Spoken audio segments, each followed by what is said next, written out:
Welcome to another episode of Distory. My name is Kirk from Walrus Carp, and tonight we are going on to our part 3 of the Phantom Manor over in Disneyland Paris series.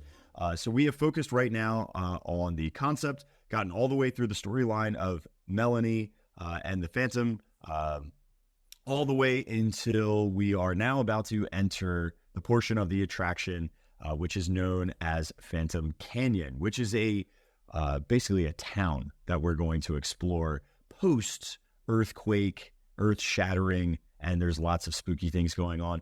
And with me to dive into this underworld of spirited spirits is the well-researched, amazing theme park historian and author extraordinary, Kate, the Disney Cicerone. Kate, how we doing this evening? I'm doing good. I'm pretty sure this might be part 4. I don't know for This sure. is part 4. I was like, wait, is it 3? Is it 4? I don't know if it's 4. It's our last part of the Phantom It's Manor. the last part. Welcome to the last part of the Phantom Manor. No, but I'm doing really good. It's been really fun to research this part in particular because we were in the catacombs. We got out of the boudoir, which was like the equivalent to the attic if you're used to the U.S. parks. Kirk did a lot of peeking through his fingers. I didn't want to. I had to. For research sake, I had to. There's a little bit of stuff like that tonight too, so we'll just, we'll keep it family friendly. I got the hands ready. But then we went out of the boudoir. We saw the Phantom, and then we went into the catacombs, and now we're going to head into the Phantom Canyon, which Jeff Burke called the netherworld. So it's another way to think of it, which is pretty interesting. And I'm guessing the way that we're going to move through this, Kirk, is kind of like piece by piece. We're just going to inch along as we go. Yeah, because it's the way that I've watched POVs of it. It like jumps from side to side, so it's not exactly a scene necessarily, but it's one continuous storyline that's arcing through as we go through this town. So I think we just look at kind of like building by building or person group by person group is probably the best way to effectively go through the town. Yeah, that sounds great. So I will say that we're going to, as we go through here, we're going to interject some pieces of the mining town that was called Dry Gulch that was from Western River Expedition that a lot of this draws from, which was the lost attraction that was going to be in the Thunder Mesa that would have been in Walt Disney World. And that never ended up existing. So they borrowed pieces of it and put it in Phantom Manor. What was the name of the owl from that? It was like Hootie McHooterton. You know what I'm talking about? Hoot Gibson. Man. Hoot Gibson. I love that. That's like such a great character. Bring Hoot Gibson back. Yeah, Hoot Gibson was a little owl who he was in the preview center in Walt Disney World for a while, and he was like narrating like what this attraction would be, and that's all we got of it was him and a giant model, and then the attraction was too expensive, especially because they added Pirates of the Caribbean.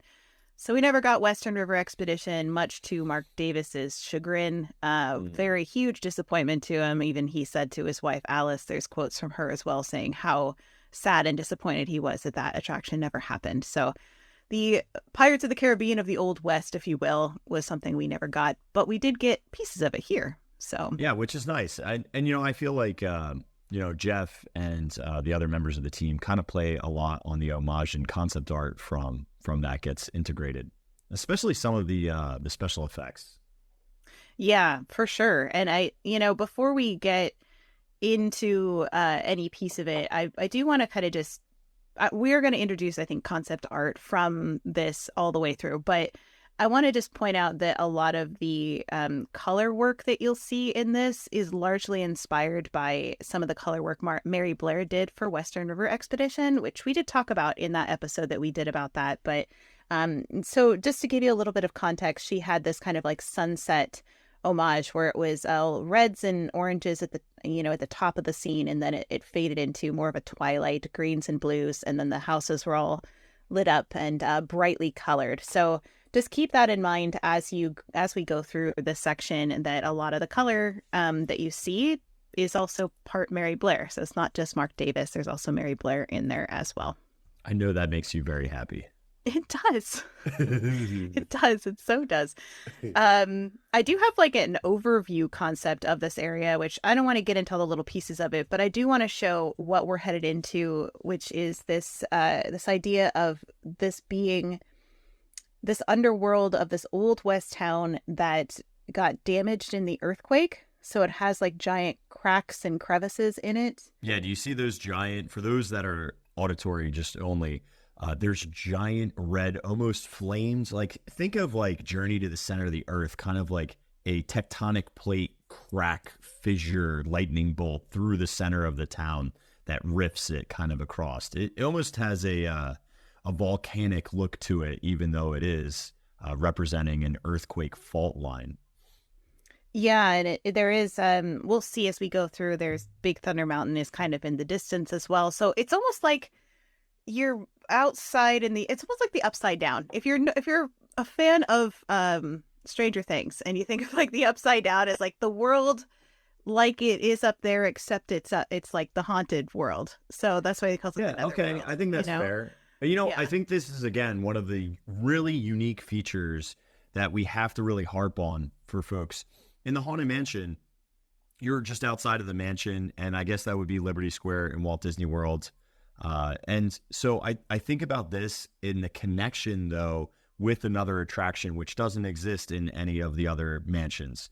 So I love the fact that we actually do get Big Thunder Mountain, even in one of the 2D stand-ups in one of those earlier scenes, too, which I think is kind of cool. Like, again, we're reconnecting to the outside world, which is actually really nice in today's dates. And we're going back to the 1800s when this earthquake happens, where it's all broken, dismantled, and really spooky. Yeah. And that's why we'll also see like tree roots that are coming down in the concept art and things like that. It's just like, it's this weird concept that it's underground, but it's not just underground under this house, because you see elements of the town there. So that's a really, really great segue to what Kirk is showing you there. Do you want to point out what they're looking at?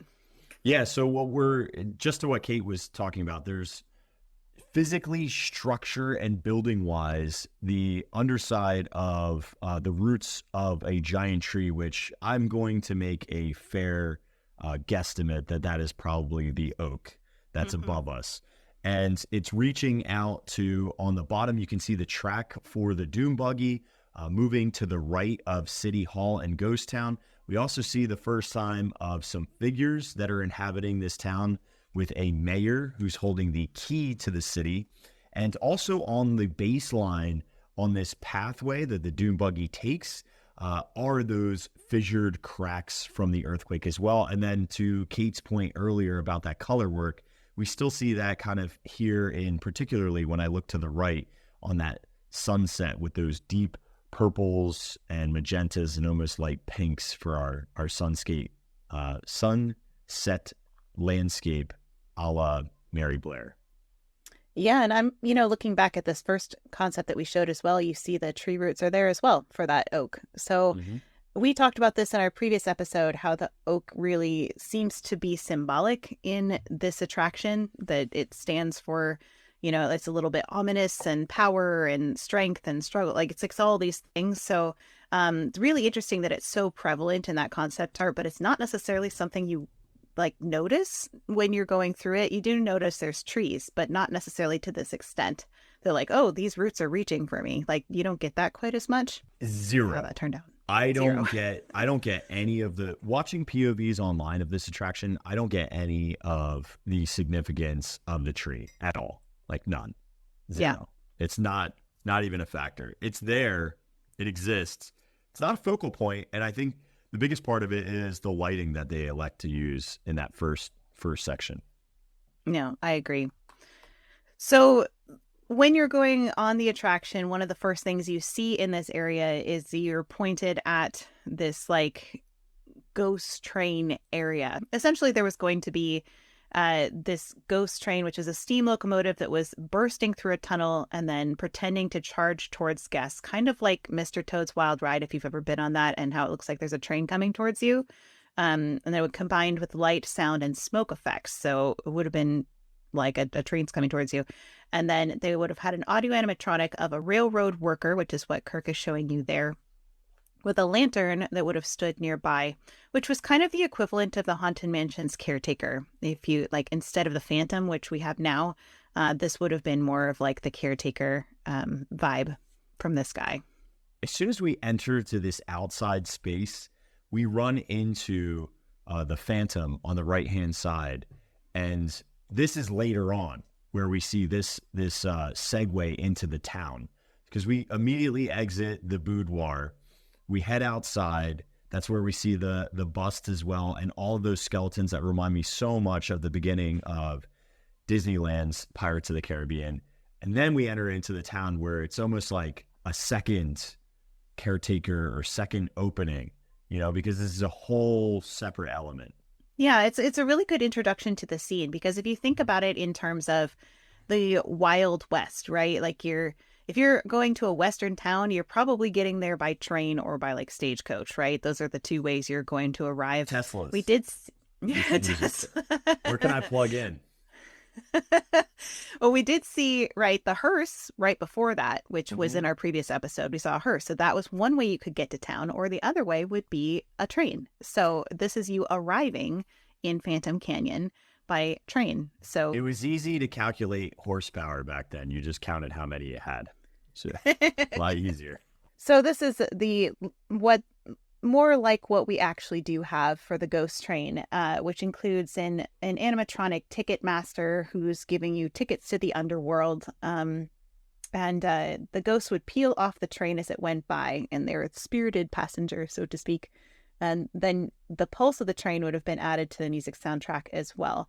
But today, really only like the rising ghosts remain. And then they do have that audio animatronic ticket master. Yeah. He's there as well. Who has the same he has the same face as Ezra. Oh yeah, They use the same mold as Ezra. Yeah, so there's the Haunted Mansion. It's really interesting. I went on a rabbit hole of this about that head last week. I like to look up heads in my spare time. Trust me, I'm not on any watch lists or anything. But this is important. This is important. We've talked about it in the past, how when Blaine Gibson or any of the other sculptors, they wanted to save time, they would reuse molds, because why do it when you can reshape either the clothing, the hats, the wigs, and reuse characters happens all throughout. We see Beacon Joe in every attraction, you know, like Beacon Joe is literally multiple times. Oh my gosh, he's everywhere. He's everywhere. So this one is called the Leering Head Mold. So the Leering Head Mold is also really famous for another very famous ghost, and that would be the one and only grand reveal of the Hatbox Ghost. So the Hatbox Ghost shares the same head as the Leering Head Mold, which shares the same mold as the Ticket Taker, which I think is really cool. Even within the attraction itself, we see pop-up ghosts that happen in the Walt Disney World version. In the Walt Disney World version, some of those pop-up ghosts use that same head too. So this head gets used all the time. In fact, we also see it in the door-knocking hallway, where it's part of the portraits as well. I don't know if I have any of the portrait pictures in here. I have a really good picture with lighting for him, again, of the Ticket Taker. And this one also shows what's in his hands a little bit. So yeah. And I'm showing what the coloring is like with the lighting work. So there's the light is green and the depot's lit blue. And that's really important that we kind of pay attention to the colors here, because they're, you know, part of all of that Mary Blair influence, and also creating atmosphere as well with the lighting. Mm-hmm. So tell us about your guy there. Who is that? It's the same guy. It's the same guy. You're just looking at him at a different angle. Like, imagine if we took your photo and went to the left. Oh yeah, yeah. I see it now. The big thing is, in his right hand, you can see him holding tickets, and there's also dollar bills. Now, why is it significant that we can see the tickets? Every single one of these train tickets is a one-way ticket, which I think is kind of cool. That is cool. I didn't notice that. That's really fun. Another thing that's really weird about this head, which you don't notice right off the bat, do you notice anything looking at it, Kate? Is there anything weird about the eyes specifically? One looks like he's more squinty than the other. Right. One's way bigger than the other. And I don't know why they did that, but the right eye is, well, from our perspective, but it would be technically his left eye. The left eye is huge and the right eye is small. But I don't know, it's a strange feature that now I can never not see it. Like, do all versions of it have a gold tooth like that? Yep. Like, I don't think I've ever noticed that. So ready, there's a gold tooth on the leering one, and then again, I'll pull up the hat box. He's got a gold tooth right there. Almost see it here. Yeah, gold teeth around. Very popular. That's so funny. Okay, that's interesting. Isn't that cool? I figured you would like that one. I love it. It's a good story about heads for you. Listen, you just can call me Cranium Command because I figured that one out. That was cool. Well, I think you're ahead tonight. Oh, yeah. Well, before we move on from this, I do have a little model of what this area was going to look like, cool. which you see him. Yeah. But this one, you see the shadows of the ghosts on the train, which is really different than what you see now, because what you have now is more of a rising effect, kind of like the ones that are we have now in the Haunted Mansion, where they just look like they're flying towards the ceiling. That's what you see now, but then it looks like more like shadows of actual people sitting on the train. Yeah, I like the shadow effect that you're showing right there better. I think that's cooler.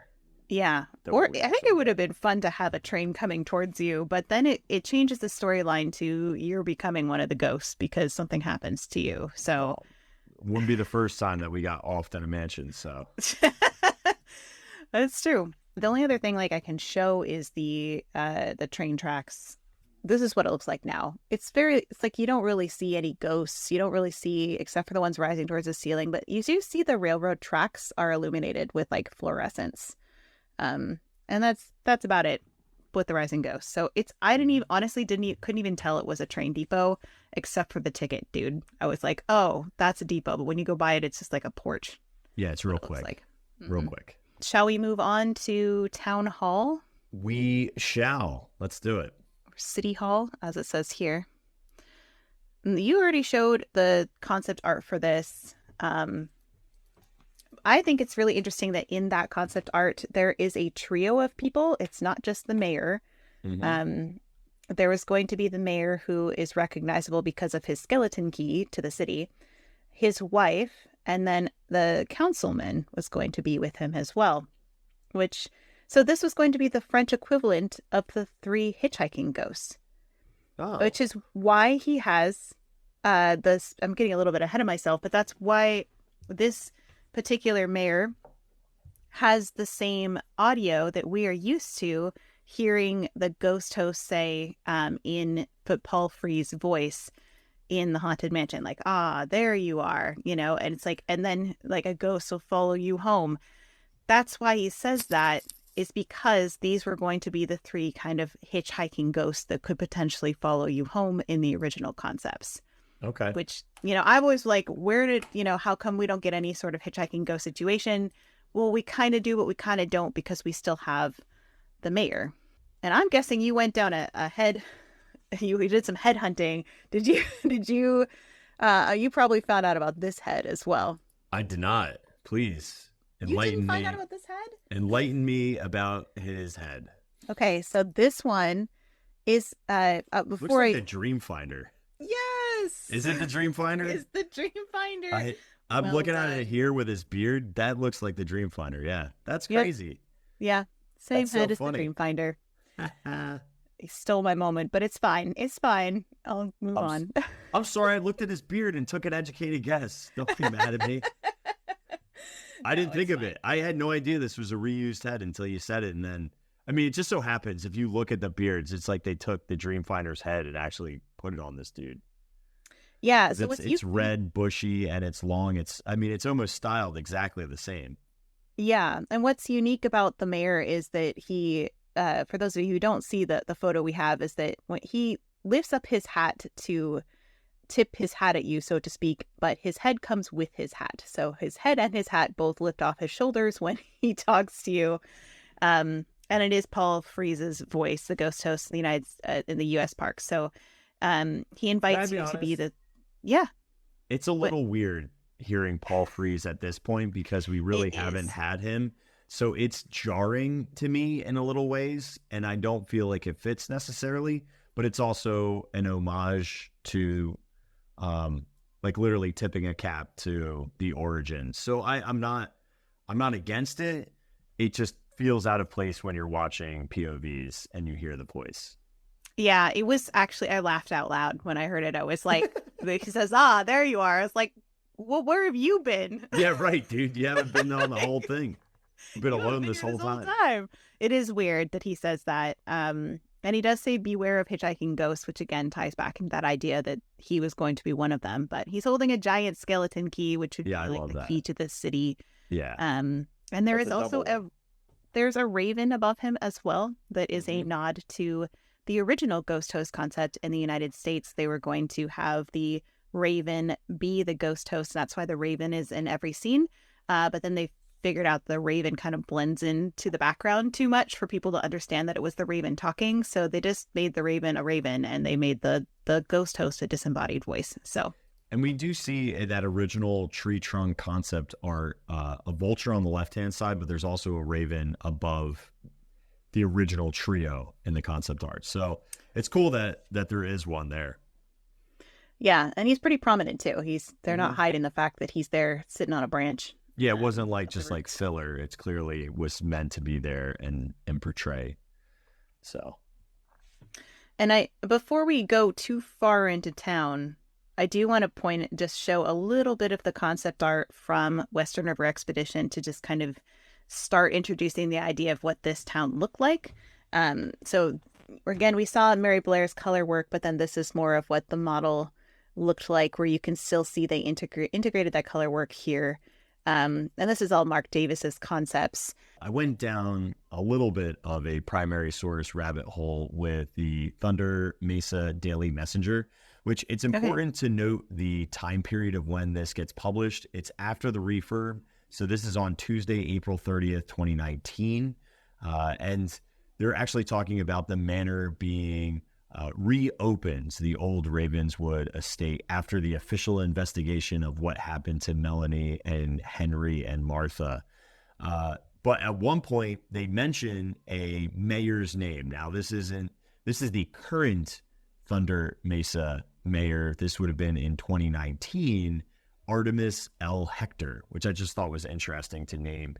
Originally I was like, oh, that would have been cool if that was like the mayor that we're seeing here's name, but it is not. But there are some folks that I do have that we're going to see in the town just shortly. So I think that what we're going to next is the shootout between the bank robber fleeing on a mule and a cowardly sheriff with this is where we find Big Thunder Mountain in the background as well. If you went down heads, did you find this head? I don't know that one. Nope. What's that one? Okay. This is the bank robber. He's wearing a mask. This one actually I've heard is from World of Motion, but I haven't seen an actual character to confirm that. So we'll see. But it does come from this concept here. So here's the World of Motion model, which does have a bank robber in it. And that did end up in the attraction as well. So it's entirely possible they just use the same guy, which would make sense. And they also said the donkey is from World of Motion as well. That definitely tracks because they tend to reuse the same animals for a lot of things. If you think of like the dog from Pirates of the Caribbean's also in Living with the Land, also in Carousel of Progress, those kinds of things. Just different fur, right, for the different animals. But we talked about last week the face and body of the scared sheriff that's hiding behind the lamppost was repurposed. And so this is what Jeff Burke said. He said the animatronic head used for the organist and the scared sheriff in Phantom Manor is indeed the same sculpture with the distinctive makeup variations. However, he was not sculpted originally with Phantom Manor in mind, but rather was fashioned as one of the extra figures for Pirates of the Caribbean. So he came from Pirates of the Caribbean, became the organist in the original Haunted Mansion, and then became the scared sheriff in the Phantom Manor, which I think is really fun. Where is he located? Is he across the street? Across the street, yeah. Yeah, because I was going to say, you can barely see him in the... Is it this dude with the green, with the vest? Yeah, he's That's scared. him? He's Okay. being cowardly. Yeah, it goes by so fast, too. You could Yeah, I barely was gonna know that these like. characters are here. While you were talking, I was just like showing. We go from the mayor, then over to the ticket taker, and now we're already. You barely see the sheriff, and then we're into the bank robbery scene, and we're already almost moving on. And there's It kind of shows bank robber, and then it kind of turns to sheriff, but not everybody catches that POV that's recording it. Yeah. But that's what my experience has been. But you can see pretty clearly. And there's a couple of things in this scene I think both of us want to talk about, but I really want to talk about cigar store Indian statue that's in the back by the general store. This is not going to be, let's just put it out there that we're going to use the term Native Americans usually, but they were called cigar store Indian statues, and they were put in front of the shops because of the general illiteracy of the public. So they couldn't necessarily read that it says general store above it. So early store owners used emblems and figures to advertise their shop's wares. So Native Americans were associated with tobacco, and then especially for because Native Americans introduced tobacco to Europeans, and then as early as the 17th century, European tobacconists used figures of American Indians to advertise their shops, and then that tradition came back from Europe back to the U.S. and then you have all that. So that might seem really familiar to you if you've been to Disneyland, because you see two of these that are currently in Disneyland Yeah, today. I was going to say, I was over, it was really funny. Hang on. I'll share a brief story. When I was in Disneyland, I was like standing right next to one, and I was just looking at it like real quick, and people were like, "Excuse me." And I was like, "Wait, what?" And they were like, "We want to get a picture." They want to get this picture I'm that like, everybody gets. Okay. I had no idea that this is like such a big deal to get a picture there. Ever since these have been in Disneyland, I have seen thousands of these pictures of people with their arm around the Native American statue that used to be in front of the Fine Tobacco store when they sold those kinds of products in Disneyland. Now, they don't obviously sell those things in Disneyland anymore, but they both still exist. There's one on Main Street, USA. If you're looking for what the store used to be, it's now the music company, the 20th Century Music Company, which you can see here is right behind him. There's a little gramophone on it, and but then there's also one that is over in Westward Ho Trading Co. There's another one over there, but that one I think is a little bit less photographed. People still take photographs with both of them. No, to be honest, it was definitely it was the Main Street one that everybody was jamming on. I found this really cool. I think this is a matchbook from Disneyland that shows the cigar store Indian as well. Cool.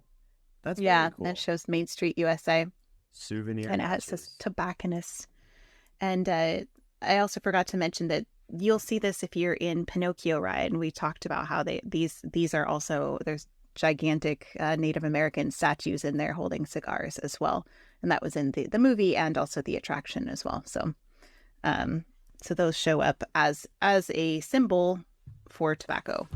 So that is what we see back here in Phantom Manor. We see the general store, and it's of course like falling apart because it's been through this massive earthquake, but then you see a little statue of a cigar store Indian back there in front of it as well. So a little tie back to the history of the time when people couldn't read very well. So they had to have something hanging in front of the shops, which as we get to the rest of these shops, I'll point at a couple more of those kinds of things as well. You found something that was really close to that, right? That you Yeah, were I researching? found presidents over here. So some dead presidents are hanging on the wall with their portraits. So I'm not really sure why necessarily they're underneath the bank sign. I can tell from one of them is that it's Lincoln. I don't know who this guy is who's clean shaven, but I think that's Garfield. But again, I don't know the reason. I mean, time period wise, it makes sense with some of the presidents, especially Lincoln, because we're in the 1800s. But other than that, no clue or the connection. So if you know, please let us know why they selected these three dead presidents at the bank. It would have to be somebody before that time period, right? So it's a bunch of ghosts, dude. I don't think we really care about, continuity. Again, though, why are they there? I mean, the only thing I could think of is something to do with currency, federal bank recognized monies. That's the only thing that makes sense to me of why it even exists. But I had a hard time even finding those specific portraits as well. I tried to find the answer to that too, and I couldn't find anything. And I'm like, it could just be scene setting, like they do, but they have lots of things that are just I need a reason. Give me a reason. I have something that is from the original concept art for Marc Davis. There is this shootout here that you can see with and it's in front of the bank. So you can see what the bank looked like for the Western River expedition. And there's guys hiding in the windows and the doors. And then there's the tonsorial parlor with baths next door. Al's tonsorial parlor. So you can get yourself a bath. I don't know if I would necessarily do that in that location. Not in the middle of a shootout. No, it's probably not an appropriate time. Do you have anything else for the nowadays kids, just to bring this and make it more relevant, you would see a walking, smiling battery pack with a dense fog behind it outside vape shops, just so you would know if you can't read. I don't know if people would be taking a picture with that. I would if it was a big smiley battery pack. Probably one of those little air dancer things. Listen, let's talk about this for half a second. You go by mattress stores, they have literally an inflatable, talking, walking, smiling, sign spinning mattress. They're cute. You can make anything cute. So, just put eyes on it and we're good. That's fair. Alrighty. Do you have anything else for the shootout area? Let's get out of here. I don't want to get hit by any stray bullets. Can we please move on to the apothecary? I need a stiff one. Let's go. So this is where we see a green-faced mad scientist who is drinking a potion. And it's from, they actually had this concept art on display in Disneyland not too long ago. So I saw the real thing, which was so fun. So it's basically an old Haunted Mansion concept that they resurrected for this. The interesting thing is this guy used to have a face that changed when he drank the potion. His face would visibly change. And somewhere along the line, my understanding is people couldn't see it because it went so slowly that they're just like, we're just going to make him like this instead. Jump scare warning. He's something. So he's more perpetually kind of turning into a green monster now. But you can see the direct connections between that concept art and what we have now, especially in the beakers that are around him. Definitely looks like a mad scientist lab. Yeah. I'm noticing a graduated cylinder as well. Looking good. Yeah. This is where I went down a little rabbit hole because this is largely from The Strange Case of Dr. Jekyll and Mr. Hyde. Of course. So that was an 1886 Gothic novel by Scottish author Robert Louis Stevenson, which follows Gabriel John Utterson, a London-based legal practitioner who investigates a series of strange occurrences between his old friend Dr. Henry Jekyll and a murderous criminal named Edward Hyde. So that's the whole idea, is that Hyde would then drink a serum that turned him into Jekyll, and then he found a way to transform himself and indulge his vices without fear of detection. So the apothecary here is tasting his own wares, and so he can indulge in maybe some not so great behavior, is the kind of implication. Is very much Dr. Jekyll, Mr. Hyde, which again, this goes by so quickly. You're lucky if you even notice that it's an apothecary. Mm-hmm. But yeah, I mean, it says it above, and there is lots of chemistry equipment in there. Do you know Dr. Jekyll, how he would eat his Western cooked steaks? How? Rawhide. So dumb. I actually have stuff for this. So let's chat it up. First of all, this guy has a name, and his name is Doc Wasel. And Doc Wasel, we know that his name is Doc Wasel because this is also a part of this Thunder Mesa Daily Messenger. And down below, there's actually an advertisement. Feeling spooked, disquieted? Try Dr. Wasel's patented nerve tonic, guaranteed to bring you peaceful rest and lift your spirits, which I think is cool. Now, I have to go a little bit further in depth here. In the 1800s, this is going to get a little weird. In the 1800s, and actually prior to the 1800s, almost all apothecaries, all they would do is they would fix remedies for you, meaning like they would mix certain different, basically it was like medicines. So like different powders, different herbs, and they would put them together and they would give them to you, right? Well, in the 1800s, there's this weird split between apothecaries where some became more like apothecary GPs, so like a general practitioner of health, and then some were just chemists. So there was this like major rift between the two. So clearly our Dr. Wasel and his nerve tonic was a one and only chemist. Now, nerve tonic. I actually found a picture of a bottle of bromocarpine nerve tonic from Paris, France from 1870. And they were talking about this specifically. Would you drink this nerve tonic, and what were your choices? And what would you use to actually, why would you drink this? And it was Victorian doctors would use this for people who had nervous breakdowns or neuroathenia. And they also would sometimes occasionally introduce this with a combination of hypnosis, electrotherapy, or what they would call a rest cure, which I'm going to be honest, rest cure sounds amazing. I would really like that. Do you know what a rest cure is? No. Just chilling. They just want you to just chill. I'm like, I can't do that, but I need a rest cure. Yeah. I could use a solid week's worth of rest cure myself. Mm-hmm. I mean, it's interesting that they said that these things would calm your nervous system down for weeks or months or even cure epilepsy. But there was a British medical journal back in May of 1912 that tested a bottle of this medicine to see what actually were the contents. And they found that it was mainly sugar and water, a little bit of alcohol, and orange extract with a touch of potassium bromide. And bromide was used in asylums to calm patients.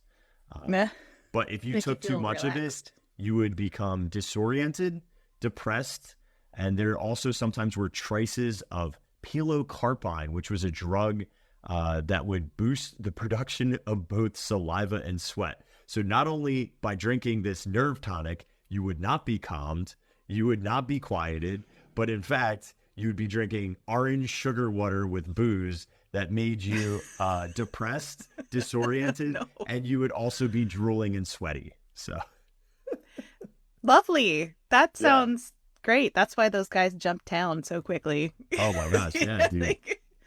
So there you go. There's a bottle of nerve tonic for you. Okay, I'll get you a bottle. You can try it out. If we're going through down this rabbit hole, I have some too. So this is from the Western River Expedition. This is Doc Cogwheel's magic elixir. Sorry, Doc Cogwheel's magic elixir.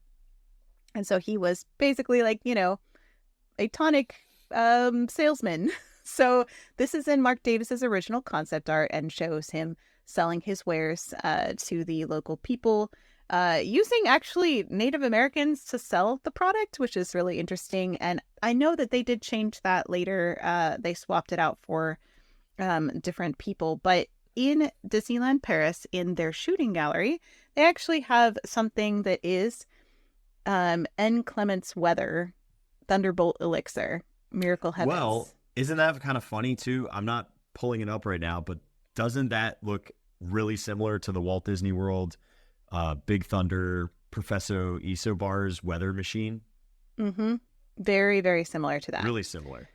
Yeah, which is also, there's another boot hill too. We've been talking about how many boot hills there are. There's one there too. Isn't there one in Splash Mountain too? Splash Mountain had a boot hill. I don't know. have to think about that. I'm pretty sure. Oh, you know what it was? It was the vultures. The vultures were from the Boot Hill gang, Boot Hill Boys. Yeah, the Boot Hill Boys. Boot Hill Boys were the name of the vultures. That's where I'm. Yeah, because they came. Yeah, no, they came and they came from America Sings. American Sings, yeah. Mm-hmm. So I do have something that Marc Davis wrote for Doc Cogwheel's Magic Elixir before we move on from this. It says cures distemper, dyspepsia, ant bite, and egg, chicken pox, dizzy spells, sore feet, and mange, coated tongue, hangnails, liver ails, and colic, loss of memory, carbuncles, bunions, and corns, vapors. It cures ailments that haven't been discovered. You don't have to listen to me. It's all here on the label. Please have your dollar ready. We have a very limited supply. So that's like what he would have been saying as he sells his wares. One of those words is very funny to me, and I had to quick Google it. A carbuncle. Would you like to know what a carbuncle is? Oh, I know what it is, but feel free for those who don't know. Disgusting. It is. It's an infection of hair follicles that basically surrounds your skin and deep underlying subcutaneous tissue to make it tender and pus-filled. Okay. That's gross. Let's not talk about that anymore. Isn't carbuncle used as like a cartoon name? I feel like, wasn't there like a something carbuncle? There was. Yeah. I felt like when I was a kid. I'll tell you what, that sugar water is not curing that. No. It's not doing a thing. I also mentioned that I was talking about how they hang different things or put different things outside the store to symbolize what the store is. For an apothecary, they'd usually have something like this. So it's like a hanging little like bowl or chandelier to symbolize. And this one looks like it might be a light as well. Maybe not. We don't have one in our apothecary though here. We do get a broken wooden beam, lots of cacti, but that's it. Yeah, and I do want to go back to the concept art for this area, which we haven't shown yet, and it does have the apothecary in it, which is really quite fascinating because it really shows him turning into this green monster quite a lot. Like, he actually looks like a monster in this concept art. Yeah, and he almost has like a spirited look to him because he's very vapor. You know, he's like ethereal. He's not just 100% human. Yeah. And then next door to him is a concept we actually don't get, which is a barber shop. Yeah. Did you research this one too? Well, I know a little bit about barber shops in general, because you can actually kind of see them. Well, you know, do you want me to just talk about barber shops for a hot second? Yeah, and then I'll go into why this is probably here. Go for it. Okay. So barber shops were typically actually, and being right next to an apothecary makes sense. And remember, our apothecary, Doc Wasel, is a chemist. So he would give you drugs or tonics to drink for your ailments. But next door, the barber isn't in a traditional sense a barber. Most barbers back in like the 1800s would do small minor surgeries as well, and dentistry. So if you have problems with your teeth, if you need to have a bullet or a wound, something sutured or stitched, and it's another reason why we get barber poles. Barber poles were symbols of where they would put gauze, bloody gauze, on a pole to dry out so that they could reuse it. It's disgusting, but that's why we get the barber pole looking the way it did, and eventually it turned out that they were just doing haircuts down the line. But here in the 1800s, they would do physical, surgical, medical procedures, apart from giving you a shave and a little tune-up up top. Yeah, so the reason why I think this was put in here was possibly a Sweeney Todd reference. So the character of Sweeney Todd originated in the Penny Dreadfuls, which was a serialized Victorian pop fiction publication, and in it there was a story called A String of Pearls. So it looked like this. And then it said The Barber of Fleet Street below it. So this would come out in a weekly magazine that was published during the winter of 1846 to 1847. So right, on time for all of this. Yep. Mm-hmm. And so I want to show some of the more violent pictures in here. No, please do. Please do. Show them all. No, I didn't.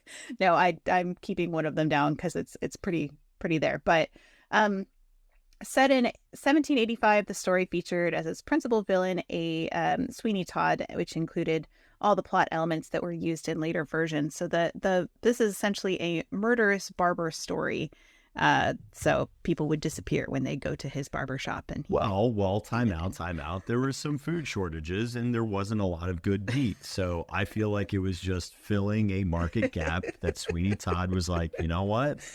I've got a barber shop. People are used to blood and gore. And I can make some great mincemeat pies.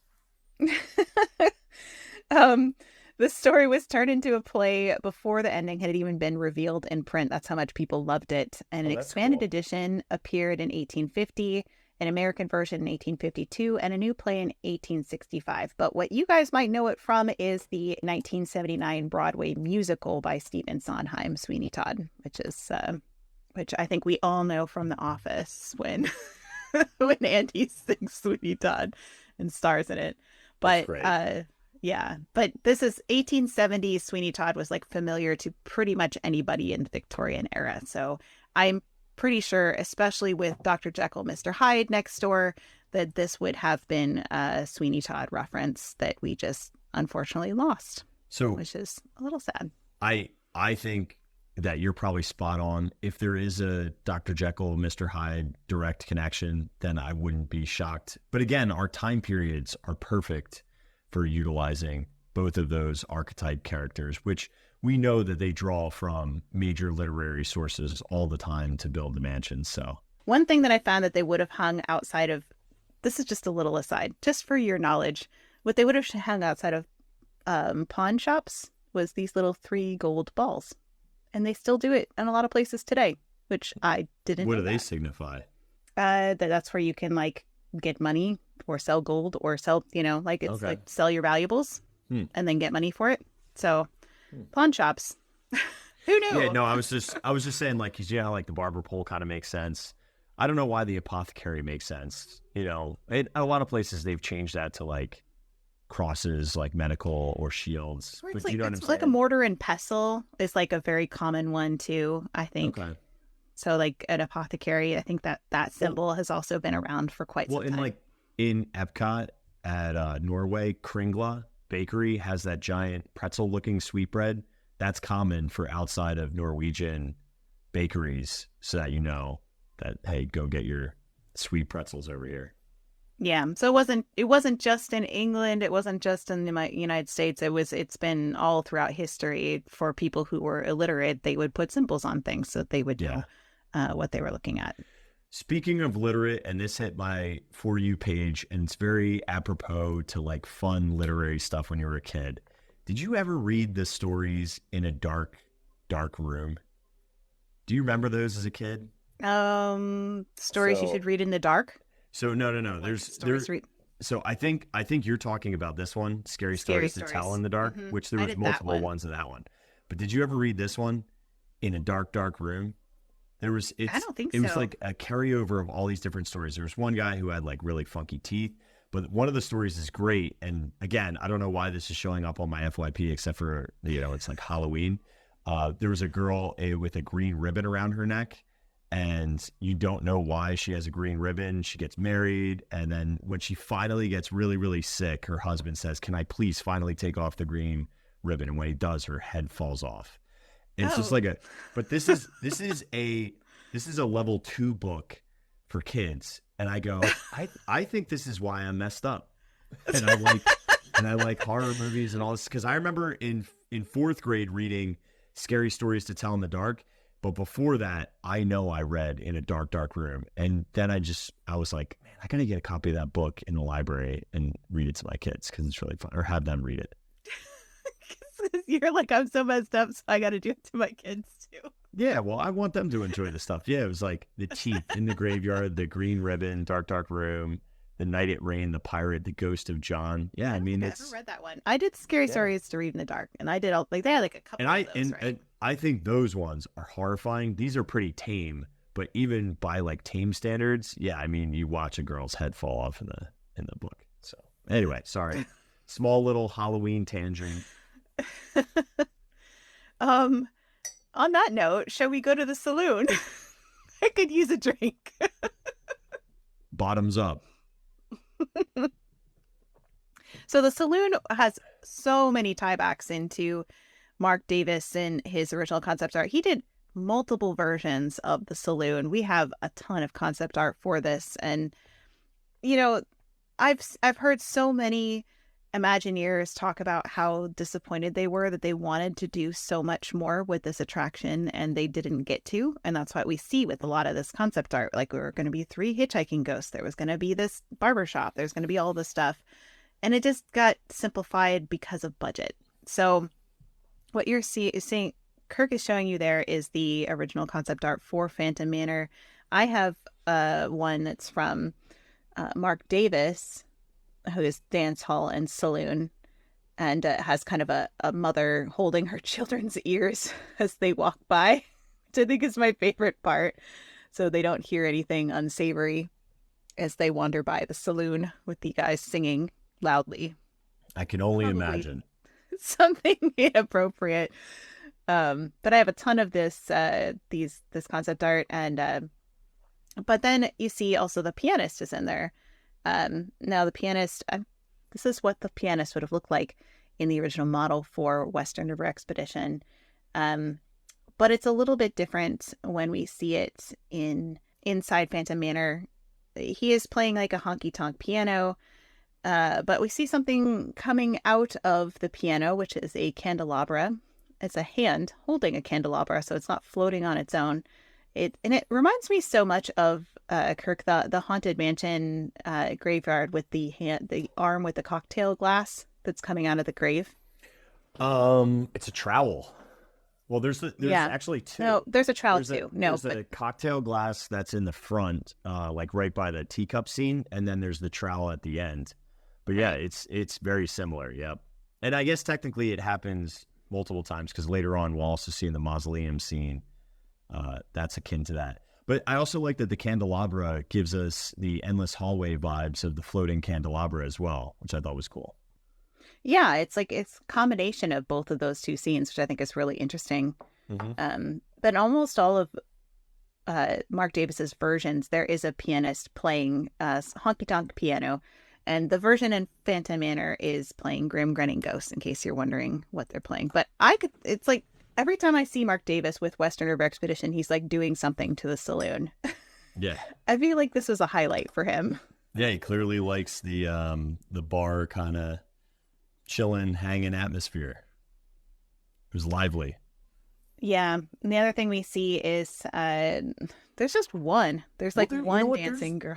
You gotta admit though, Marc Davis, because even with Red, like, he spent a lot of time and attention on this female and in Pirates. It's true. That's true. I'm kind of sad we didn't get this scene from Marc Davis that shows a cowboy holding his hat up in the air, and then one of the can-can dancers has to kick really high and hit the hat. And but maybe it's because the dude is falling off the roof and there's beer bottles flying. Maybe they thought that was a little much for kids.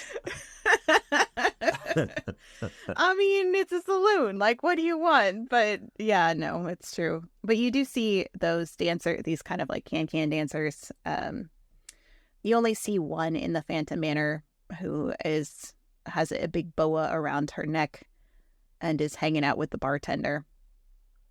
But she's there. She's green. She's very green. She's very horribly green. You can definitely see the influence, though, where they borrowed, especially with the color red and just the outfits as well, from Marc Davis. There was supposed to be a whole bunch of cowboys at the bar or seated at tables, and also a whole bunch more dancers. And according to the show writer Craig Fleming, many of these characters would have dedicated tombstones in Boot Hill Cemetery as well, which was intended to be more precise and relevant to Thunder Mesa. So there was supposed to be like a whole litany of characters in here that then would have had graves in Boot Hill, which would have then made everything tie together. And budget happened. So we don't have that. Do you have anything you have for this scene? Is the sentence bad? Do you have anything to add?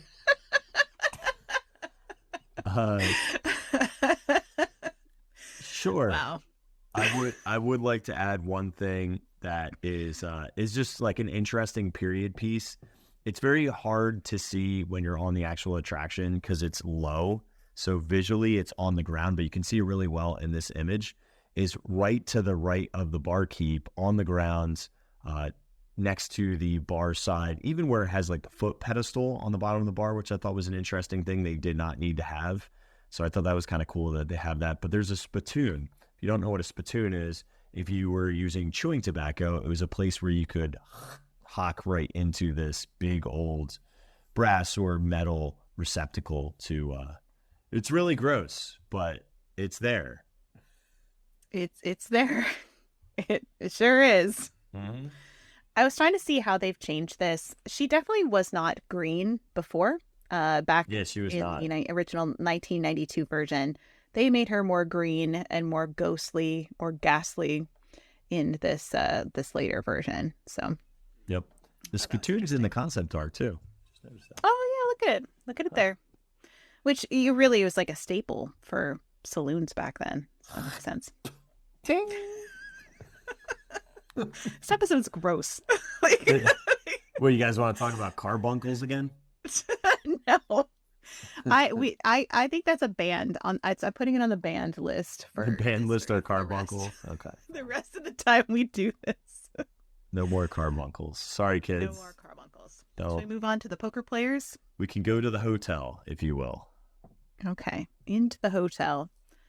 Do you want to talk about this a little bit? Yeah, so I mean, I don't know much about it. I think in the concept art they have them playing cards, right? Yeah, so in the original one, on the right-hand side, there were actual physical cowboys seated around a circular table, and they're playing cards and they're drinking and raising a glass to cheers. What we actually get, though, and I don't know if this was, I'll have to look back. I actually found this really cool comparison. Were they playing cards were there actual physical people in the original one? Nope, there was never any physical people. Okay. So when we get to this scene, it's just cards and booze floating around this round table as they're playing, which I think is cool. It's a very cool effect. Yeah, it uses Pepper's ghost effect, at least in the original version. Cool. That's how you make them. Yeah, so if you look real carefully, you can see kind of where all that's coming from. They're playing 5-card poker, which was the common game depicted in comics and movies for Western movies. So 5-card poker. I am not a poker player, so if that means something to you, great. I don't know anything about poker. So 5-card draw is when you get dealt 5 cards to start. You have betting rounds, and then you also have like discard / pickup rounds. It's actually a terrible way to play cards because you get almost no information apart from how many cards does somebody pick up and what their betting strategy is. And a lot of times they didn't have like it. You know, we have this concept of what cards looks like all in. People just like push their chips. Back then, everyone would have had like a set limit of playing. So it would be like 10, 10, 10, 10. Like it would be boring. Like just they have limit poker in casinos, and it's basically anybody who's over 70 plays, and you just play every hand until it's done. Like it's a silly game. So, yeah, all I know about poker is back in this time, in this era, that a lot of people cheated all the time. I mean, people still cheat at poker, but like people would cheat and then it would instantly become like gunfight in the saloon. I wonder how often that actually, I've done zero research on that. I'm super curious to see like how often that actually happened, because it gets depicted in film and literature quite a bit. You know, like that. All I see is like somebody like slamming the chairs back, you know, like they stand up and all the chairs go flying. And they're like, I saw an ace in your sleeve, you know, like, or an ace in the hole used to be. I mean, colloquially, that came from this era as well. The ace in a hole, AKA you have a extra card in your somewhere. I mean, the stories had to come from somewhere. How much they're exaggerated, I don't know, you know, but I think this guy is largely playing into that idea of these ghosts are literally, you can't see them, but they're playing poker and pouring drinks and things like that. Do you have anything else for the hotel? I showed a little bit of concept art from Western River Expedition, but anything else? Kind of looks like the place I stayed in Disneyland, so. Just kidding. It's not that bad. Do you have haunted ghosts drinking? No, legitimately, it looked like the place I stayed in the, I think it's called the Gaslight District in San Diego. It was a haunted, that place is really expensive because it's like a very big tourist area in San Diego. And, or maybe it's Gaslamp, I don't know. But it was haunted. And when we went up the elevator, there were like haunted dolls at each floor, like in between the floors, because it had like a window and there was like a closed off section and there was like haunted little it was terrifying. Also in Fells Point in Maryland, Fells Point, yeah, Mel and I stayed at a haunted hotel because it was real cheap there. And I remember we had like a fireplace and vaulted ceilings in this place, and I was like, we cannot come back to this place with a regular mind. We need to basically knock ourselves out because I can't sleep in this place. But it was dirt cheap. Okay, well, as long as we're telling haunted ghost stories. Oh, please, please. I went to, forgive our aside here, we'll get right back to the Phantom Manor, but I went to a piping festival with my husband who plays the uilleann pipes. They did an Irish festival that was in Germany, and we lived in Ireland at the time, so we just hopped on Ryanair, which is its own ghost story, and went over to this castle, I don't know, stronghold. It was this really old castle that was from like the 15th century. It was an adventure, and they restored the inside and kind of turned it into like a bed and breakfast kind of hotel retreat center. Okay. So I'm staying in this place, and of course Elliot's like, he's teaching classes and doing sessions and doing like all the stuff you do in these kinds of festivals, and I'm reading Northanger Abbey, which, if you don't know what that is, it's like a kind of a ghost story. So Jane Austen ghost story. So my imagination's already working, but I swear I'm starting to hear things in the hallway, which is this giant spiral staircase of this old turret in this castle. And we're staying like off one of the rooms of the turret. And so I keep hearing things in the hallway, and I keep like looking out, and I'm like, hello, is anybody there? Like, I never heard anybody. And I started to get terrified. So I like go and find Elliot because I'm like, I can't be alone in this room anymore.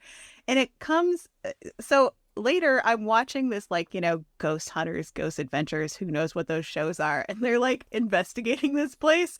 They're getting like all this like paranormal activity and stuff like in the room that I stayed in. And I'm like, I'm never going back there, never. I'm out. Yeah, that paranormal stuff is crazy. It's super scary too. Like, all these places sketch me out. So I found the place that we stayed at. It was called the Admiral Fells Inn. Just look at this place it's in Fells Point, and it's dirt cheap. This is like when it was built. And I mean, it's a lot nicer than even when we were there, but this is the kind of vibe you got. Some of these rooms are really gorgeous. Well, I went to the Edgar Allan Poe house that is in. Oh yeah. Not a nice neighborhood. Not at all. No, the Edgar Allan Apartments is like one of the worst crime scenes in that place is very unsafe. But I've been to that too. Belle and I went. Yeah, did you go up in the attic? It's creepy up there. It's really tight too. Like each one of the staircases is like, it rotates through the angles as you're going up, and it is cramped. Yeah, no, it was funny because like my mom and I had no idea about the neighborhood when we were driving there, and like somebody on the side of the road, they're like, are you going to the Edgar Allan Poe house? Like, we're just driving by in our car, and we're like, yeah. And they're like pointing where it is up there because they're like, it's the only reason we should be in that anywhere neighborhood. else. That's true. Like, it's really true. I never would have thought it was like that. And when you go in, it's like the sweetest, nicest old ladies who are like, welcome to where he was writing. And you're like, oh, okay. Yeah, it's safe in the house-ish. It's creepy though. They have a lot of ghost stories there too. Yeah, so, you want to go there at like 10 a.m. and leave by 11 a.m. Do you know what I mean? Yes. That seems like a safe time to go. Yes. Another fun fact, because Edgar Allan Poe, remember we talk about Edgar Allan Poe a lot with The Haunted Mansion, Telltale Heart, so Beating Heart Bride, Cask of Amontillado with the concept of walling up a human. There's also another one, I forget anyway, it doesn't matter. Edgar Allan Poe died in Maryland, in Baltimore, and they don't really know exactly what happened to him, but they think that it was during one of these time periods where it was an election. And what you would do is you would go with a giant, large group of people that were apart from one political party, and you would go and you would drink at an establishment, and you would go and vote, and then you would go to another district in the city, go and drink somewhere else, and then go and vote again. So you would literally go with a massive group of like 150 people that would be paying for your drinks and your food to go vote for certain people. So supposedly he was in Fells Point and got trampled, and he was like drunk and like fell asleep and like knocked into something, hit his head, something terrible. Also, funny enough, interestingly enough, in Fells Point, they had Shanghai tunnels. Have you ever heard of a Shanghai tunnel? Oh, yes. Mm-hmm. Yeah, so Shanghai tunnels, if you don't know, a lot of these bars were right up against the inner harbor, which is where boating vessels and sailing ships. And if you were in one of those bars and somebody was buying you drinks and you weren't minding your P's and Q's, minding your P's and Q's stands for colloquially minding your pints and quarts of alcohol, you may wake up on a boat and you were what they would call shanghaied. And some of these bars were known to do that, where they would literally kidnap you and turn you into a sailor. Because, like, what are you going to do when you're now in the ocean on a ship? After you got nowhere to go. Boozed up, you got nothing. So some of these bars straight up had Shanghai tunnels. They mainly used them for importing of goods, but the process and that did actually happen, which is... Sorry, we went on a little bit of a historical rabbit trail, but it's interesting. Spooky, and it's spooky tangent. By the way, I will put this out to anybody. If you want to learn a city, go do their ghost tour, their historical ghost tour at night. They always have really interesting stories. If you're not like a history person, you're like, oh God, I don't want to learn about like presidents or political. They wouldn't be listening to this podcast if they weren't history people. No, but like what I mean is like everyone that's listening to this enjoys theme park history, but not everybody enjoys, architectural history and all those things. But if you go on those ghost tours, they're made to be entertaining and interesting. And it's a great way to learn a city, learn landmarks with really fun backstories that you can talk about. So, unless you're a chicken like me. You would like those things. I've become more chicken. I would like. I like the history. Yeah. Although I gotta admit, I went to a Gettysburg ghost tour, and they took us into a kid's, like a child's for like an orphanage kind of, but it was like pre-orphanage, and they would put the kids in the basement, and they forced us to go into the basement and walk to like this was like an actual haunted place, not just like a ghost walking tour. And they literally had like a little small confined space that all the lights are off, and they're like, you can go stand in there. And I'm like, oh God, it's so creepy. No, that's how I felt about that's the bridge. Different though. The Bridge of Sighs in Venice felt like that. It was just like that was the last time they would ever see the sunlight, was walking over the Bridge of Sighs, and that's how they would sigh because they'd see the view, and that was the last time they'd ever see the sunlight. And then you go to the like jail cells, and I was like, I'm good. I'm not gonna go in there. I can see it from here. I'm good. Anyway. Anywho. So let's wrap up Phantom Canyon, shall we? Yeah, I mean, we're done with the physical buildings. Now we're heading to Boot Hill. Yeah, and so this is where we had this discussion. I think before this podcast started, we had a little aside where we're like, okay, there's how many Boot Hills are there? Because the whole Phantom Manor is sitting on Boot Hill, so to speak. And then there's a Boot Hill cemetery, which we'll get to. And then inside the attraction, there's also Boot Hill. So stop confusing people, Kate, and saying Boot Hill so many times. It's not me. I'm not doing it. It's not me. I'm not the problem. Hi.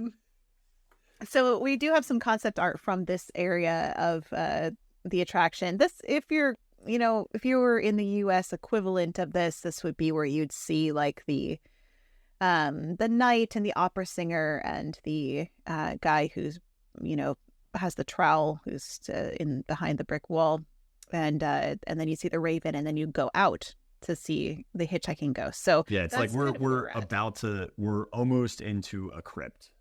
Yeah. So you see here in the concept art, we have this one is really creepy because it's got those, just like we did before, there's big giant skeletons in the sky and ghosts in the sky and haunted thestral like creatures and whatnot. And And then we'll get to what's in the center there in a minute. But you do see Phantom Manor is up on the hill. It's like a little tiny miniature Phantom Manor. And then you'll see the oak tree. We revisit the oak tree. This one just has a skeleton next to a coffin. But what we used to have was this dude who was the Phantom, but the Phantom in rags, I guess, with shrouds, dude. Come on. shrouds. Shrouded in our daftest eyes. And he doesn't have a hat or anything. He looks like he's being disintegrated by like the Toon Dip, I think is the best way I could describe him. He kind of reminds me of that guy too. He kind of looks like was that Dr. Doom? Yeah, he does. He's got Doom vibes, but his face is kind of melting away. He's laughing maniacally with that Vincent Price laughter, and there is a giant oak tree behind him as well. He's also you can see it better on your picture, but he is standing behind a closed coffin or casket. Oh, it is closed in this version. It is that. And there's a raven behind him too on the tree, just to point it out. So they did change the scene quite a bit to the newer version, which has him in this very dapper purple outfit, like he's about to do a magic trick, with a very large collar and a pink satin underlay. Can I have a volunteer from the audience? He's creepy though. When you're actually like encountering him, he's laughing maniacally. And he's gesturing like, get in the coffin. So the coffin is open now with a big old red, like, I don't know. It's supposed to be like a lining to it, but it's kind of falling out of it. Sheet. Yeah. A red sheet. Yeah, it looks more like a sheet. The as someone who I know is a spooky arborist, did you notice that the tree has an awesome claw to it? Oh, that is It's cool. like a massive outstretched hand. So very much like Your Mansion and Snow White. I love that. Yeah, who knew the oak tree was so like important to this storyline? You know, it's critical. It's right? It's like with him. No one who has ever written this has ever gone, man, that oak tree really was integral to the storyline here. I can't believe it was such a great metaphor. Now, if you're listening to this, you know why, but Jeff Burke, that's why he's gripping onto that tree like it's his baby. Maybe that's grip. Like... Maybe the grip is Jeff Burke's like a mold of his hand. That's how much he loved that tree so much. But it just makes so much more sense now that this oak tree is symbolic of the Phantom's influence over Melanie, over the scene, over the house, over everything, you know, and it's encroaching everywhere, especially as everything disintegrates. So you might be asking, like, why is he disintegrating here? What is the storyline? So the original one was kind of like this idea that you have to get out before you kind of join them and like decay and become part of eternity in this house, right? So that's what's happening to the Phantom in the original story. As far as we can tell, he's really just kind of like falling apart and he's becoming forever in this space, for lack of a better way to put it. And there did used to be a noose that used to hang from this tree, but that was removed actually this year because Disneyland Paris decided to remove nooses from virtually almost everywhere, not obviously everywhere, but because there's still one in the stretching room or the doorless chamber. There's still one there, but there was a very obvious noose there, and that didn't exist when I went through this, because I was like, what is that? Because I was looking through all the old ones, because I didn't see that when I was there, because now you can see it's gone. Yeah, you can see in my picture, it's to the right of them, and it hangs directly above that open casket. Just interesting framing. There is a tree as well that is outside the house that I'll just mention since we're talking about the tree real quick, that was in the concept art that also had a noose hanging from it. So they were big into the hanging tree. That was like a thing back in this concept. And it's sitting next to the rivers of the far west. And it has this shape of it's kind of like a looped over tree branch. So they do have a tree like that is sitting next to the rivers of the far west outside the house that looks like this. So it's more like a stump with kind of an old branch coming off of it. And it's very close to the edge of the water, where everything kind of crumbled into the rivers of the far west when that earthquake happened. So there is no noose on it now, but if you see it, just know that that was part of that original concept. Alrighty, so do we go to the vortex? Are we going to the vortex? Oh, yeah, we do. We got to go to that. Oh, wait, I have to show just this. This is just what the house looks like that's up on the... And you can see the ceiling tiles pretty well, too, which is kind of a bummer. But that's what that house ended up looking like, a little miniature version of the Phantom Manor sitting above the exit of Phantom Canyon. Yeah, so vortex time? Vortex time. So I have pictures of it actually being constructed, which is pretty interesting. Do you want to talk about this at all? Do you have anything for this? No, I don't have anything except for the fact that we get Melanie in a skeletal form as in her wedding dress, but there's like gems or crystals, like geological crystals around her, and a green ominous light. But I'm not sure the symbolism or anything, like why this exists. Okay, so this is her descending into madness. That's what this symbolizes. Okay. I'm not sure if that's what I got by looking at it. Yeah. I don't get that. It's almost like comic-esque, like a comic book, like pow. She's like being sucked into this like crystal vortex. It reminds me of the Gnome King from Return to Oz. Oh, I have a great one of showing her how much she's disintegrating. She's like barely recognizable. Like she looks like she's flying like Superman, but she's all skin and or she's all bones, no skin. It's so weird. Yeah, she's decaying quite a bit. She's flying, kids. For those that are listening, she's literally floating in the air with arms outstretched, feetsies behind. Yeah. Horizontal, full outstretched, one pointy, bony finger. And she is pointing, if you notice in this one, she is actually pointing ahead.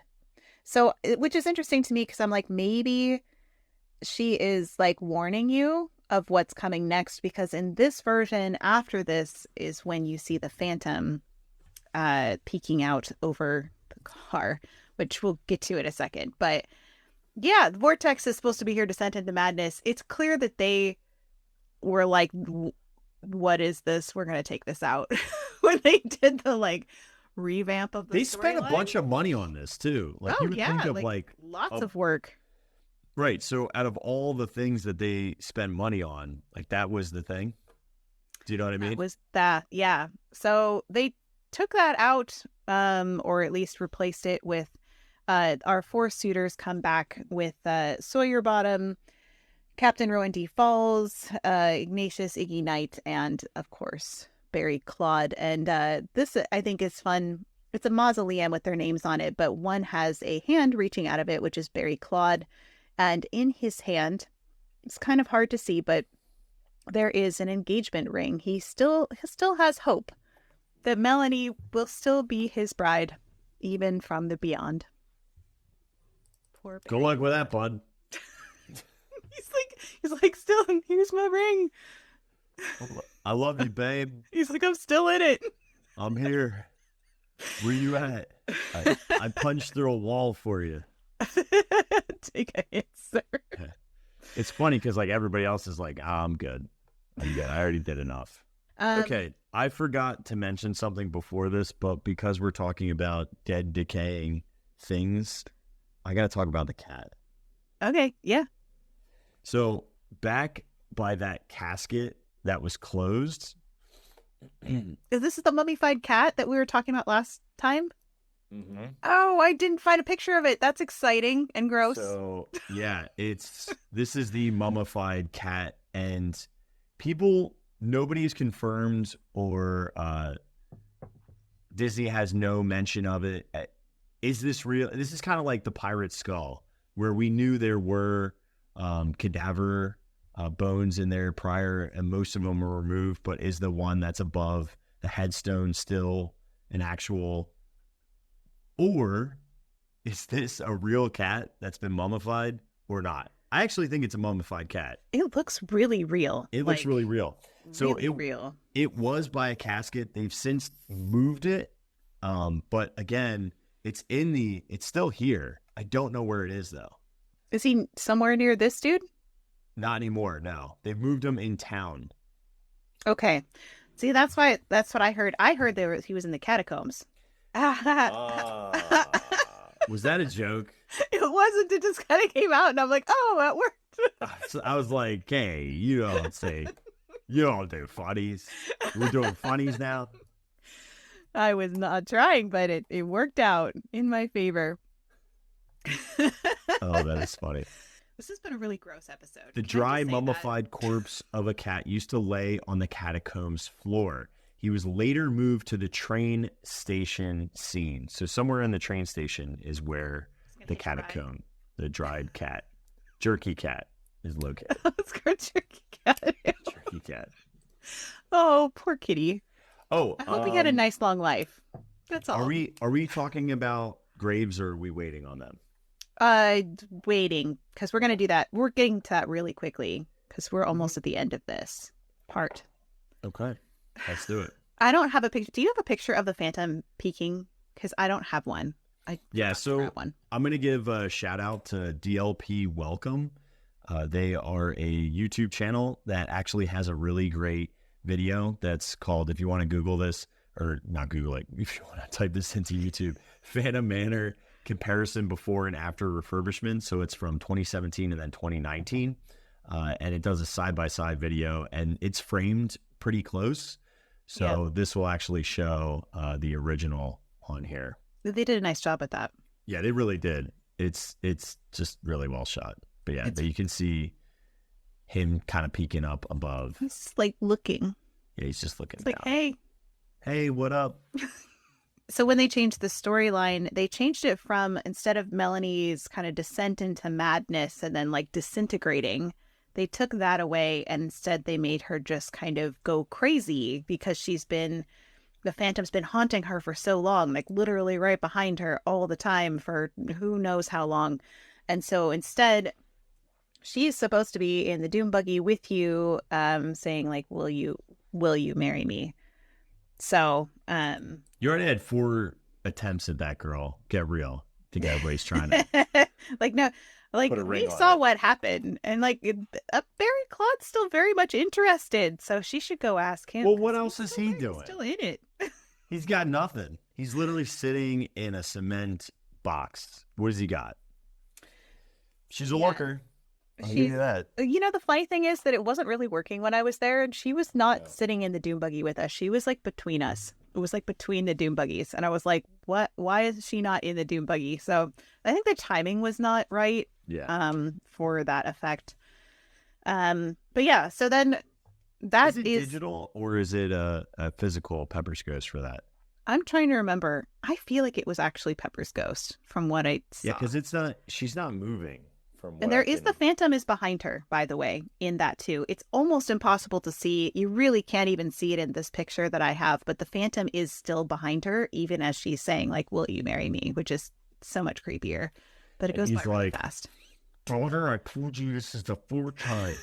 He's like, you're not marrying anybody. Like, how do I get the hint across? Which I will tell you, I feel like there's a very sinister thing about Henry that we haven't really learned. And I'm going to draw some inferences of a potential reason why he's so ornery. Well, so then we unload and we get off of this crazy ride. And I did look for how we have a little Leota, or the ghost hostess, as she's actually called in her film projector in the US version. But they did used to have a version of that in Phantom Manor, and I do have the concept art for it here. So you're going to the wine cellar is where we're at next. So you see her little concept art is next to a couple bottles of wine and a wine glass, and the actual one had her almost, it was not the same voice, but pretty much the same script of hurry back, be sure to bring your death certificate. It was pretty much identical. And it was just, but it was Melanie instead of Leota. So they still have that voice, but they don't have her anymore. Like she's like a disembodied voice now, which is really interesting. They do have photos and old dusty wine glasses and old flowers on top of barrels of wine. And it's very clearly a wine cellar, which is so appropriate for France. I think it's, they have the stored bottles of wine as well. It wasn't in French. It was in English. Someone's asking, was it in French? Sometimes they alternate between French and English, but that one seemed to be only in English that I saw. Like in Madame Leota's seance room, it's both English and French. She kind of goes like back and forth. Yeah, most of the attraction is both back and forth. But anything that was the original was all in like English, and then they're like, "Hey, we're gonna need some French in here." So but then of they course, brought the this French is in. France. So then they brought all in French, and people were like, "Now we can't. We need a balance of both." So eventually, when they did the 2018 version, they made it both English and French. So now it's like you can kind of, even if you don't speak the other one, you can still kind of get what's going on, which I think is great. I think that's a win. Yeah. So, do you have anything else for the exit area? Not inside. Okay.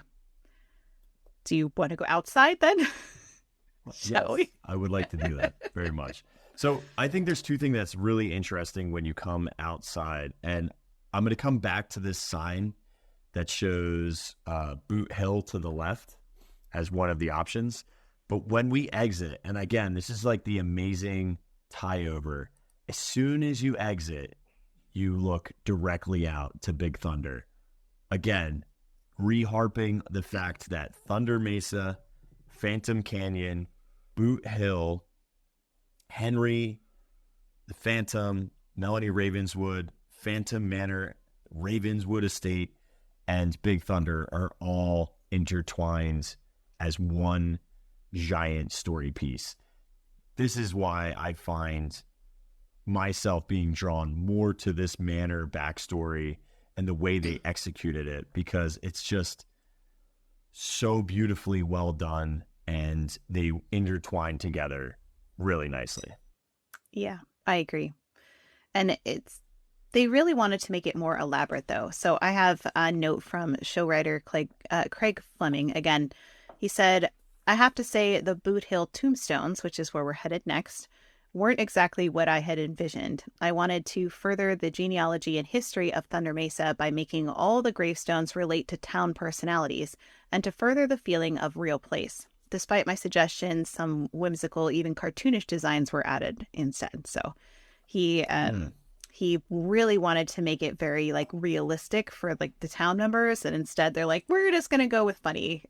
So, take that for what it is. But yeah, I mean, honestly, I'll tell you, just because of the homage to the other mansions, I feel it's better to go funny and funny.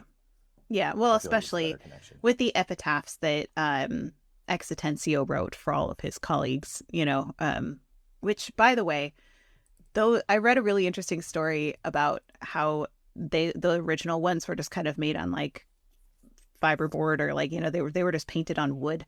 And they had to replace them with fiberglass so that they would last longer. These are the very original ones that were the Take a picture, it'll last longer. Put it on fiberboard, it'll last longer. So when they replaced them, they took them out and they said to like the Imagineers, like, "Do you want your tombstone?" And so Marc Davis had it in his office and he was like, "This is too creepy. Like, I can't do this." So he had it removed. What do you want on your tombstone? Cheese and pepperoni. It's throwing it back. Before we get into Boot Hill, can I talk about who would bring you to Boot Hill? Yeah, please. Cool. I don't have anything. All right. So we're going to go back to the Gazette here, and we're going to talk about the Undertaker of Thunder Mesa, who was Jay Nutterville.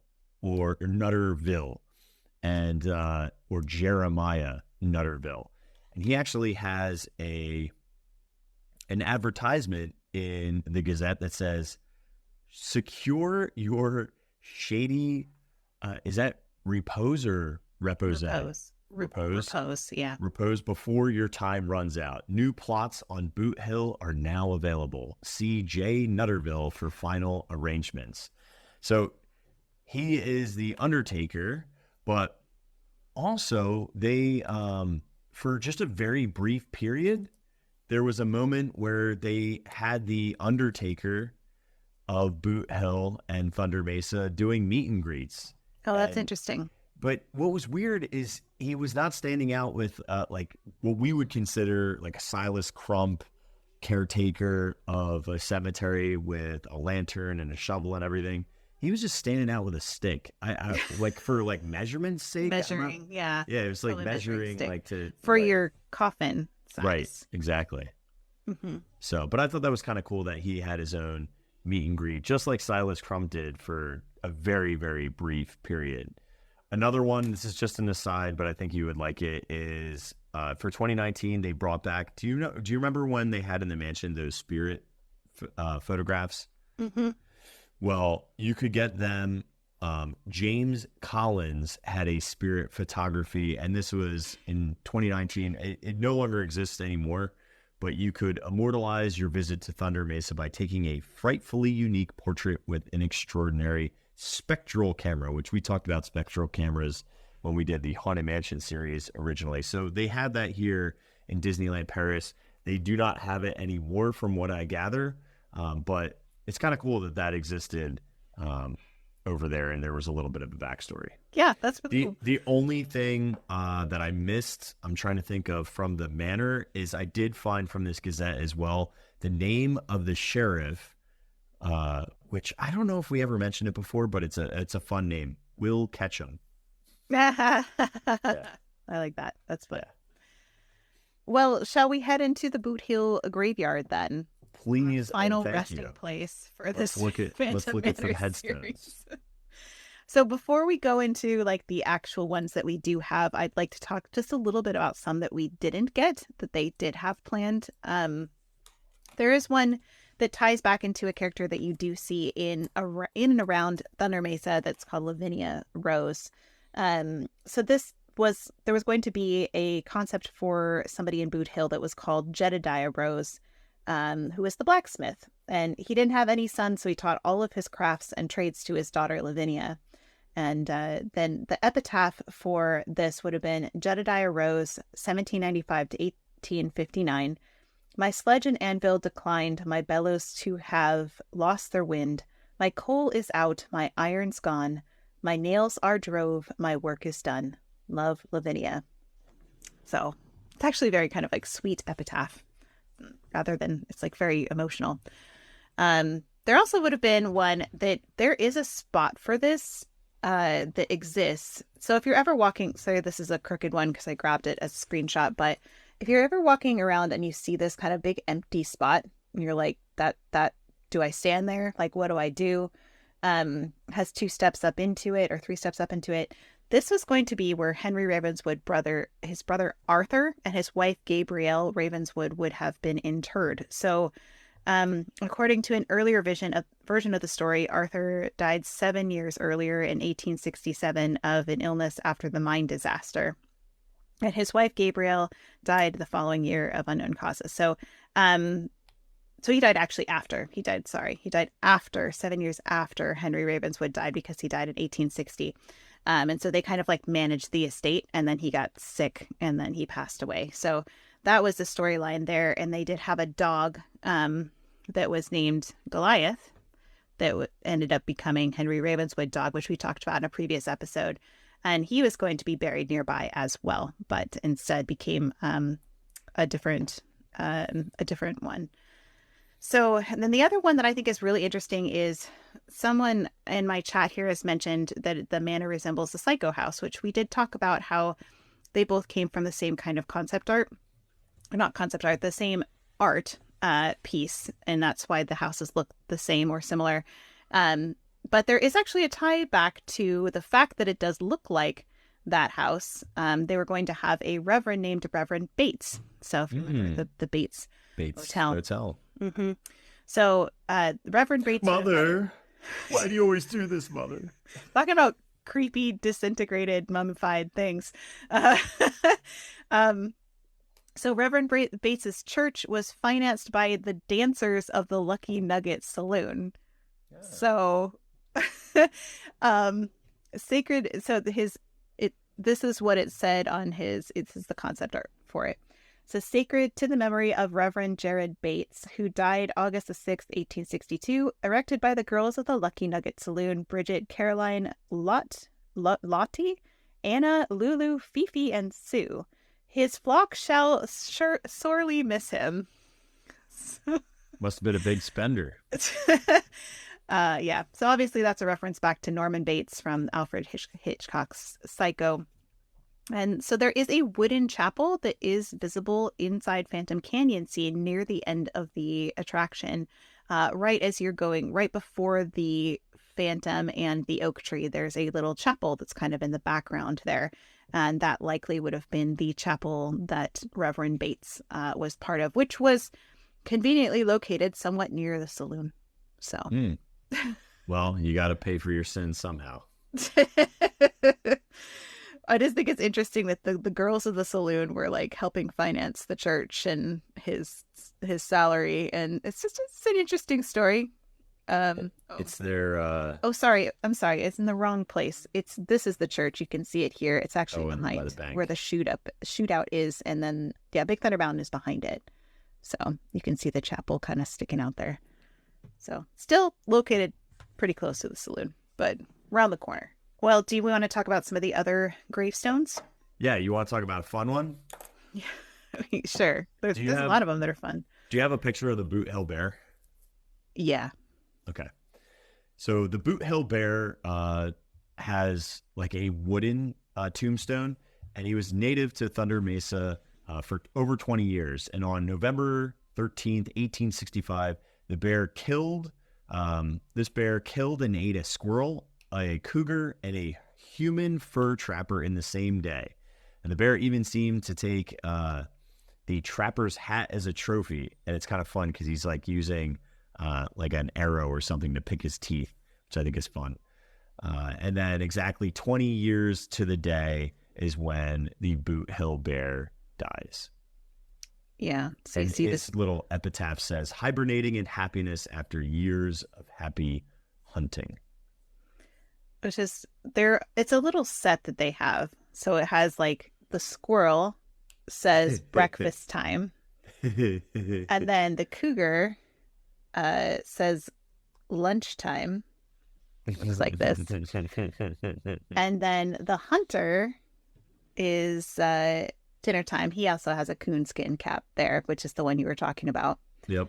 And then, of course, there is the hibernating in peace bear who has had quite a hearty meal. Yeah. It was a delicious day, to say the least.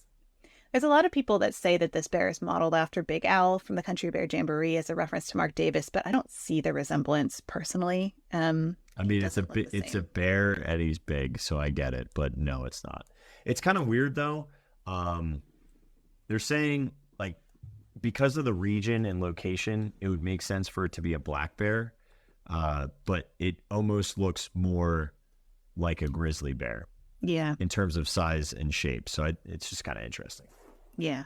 So this is where Martha and Henry Ravenswood of Ravenswood Estates. Remember, Henry, before he turns into the Phantom, super overprotective father of their daughter, Melanie, and owner of the Big Thunder Mountain mining company.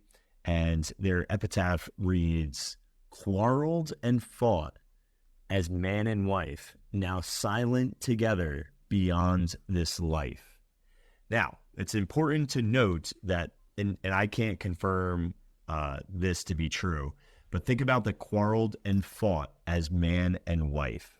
If we look at their servant and maid's tombs, it says Jasper Jones, loyal manservant, died 1866, kept the master happy. And then Anna Jones, faithful chambermaid, died 1867, kept the master happier. That is weird to me in terms of the phrasing, right? Because first of all, it says faithful chambermaid and kept the master happier, which makes me almost think that is the reason why Martha and Henry argued all the time. Was there a little bit of outside of marriage with Miss Anna Jones potentially? Mm-hmm. So that's what I think. Definitely what it's alluding to. So that's what I think is happening here. And then maybe, again, this is another reach. Maybe that's why Henry is saying, you shouldn't get married because it'll lead to nothing but fights and quarrelsome behavior, and then leading him to be unfaithful. Yep, you're spilling all the tea here. What? It